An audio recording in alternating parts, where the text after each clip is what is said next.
Este é un resumo rápido sobre inteligencia artificial.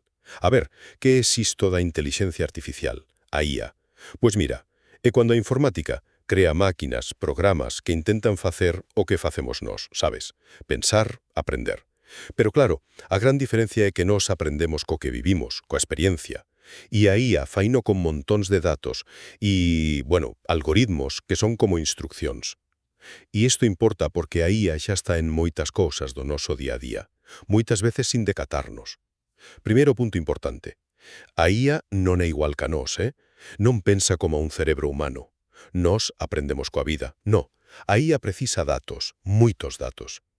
Pensa, por exemplo, nun deses robots aspiradores. Vale, pues usa sensores para ver, para percibir onde están os obstáculos, non? Despois pensa, razona, cal é o mellor camiño. E logo fai, móvese e limpa. Iso é un axente intelixente.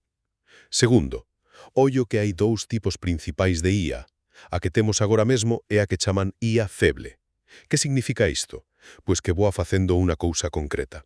Pensa nos asistentes do móvil, tipo Siri ou Alexa, ou eses sistemas que recoñecen caras. Fan iso, pero non pensan por si mesmos, sabes? Despois está a outra idea, a da IA forte, unha máquina que puidese pensar e aprender de todo, como unha persoa. Pero iso, por lo de agora, é máis ben teoría, casi ciencia ficción.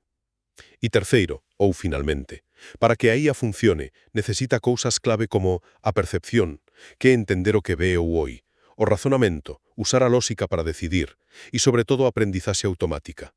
Isto último é clave. É como a IA mellora soa aprendendo dos datos, sin reprogramala constantemente. E, grazas a todo isto, pois úsase en 1000 sitios, en medicina para axudar a detectar cousas, nos coches autónomos, ou cando Netflix che recomenda unha peli, sabes? Pois aí está a IA. En resumo, a IA é unha ferramenta potente para axudarnos en moitas tarefas. O clave é entendela para usala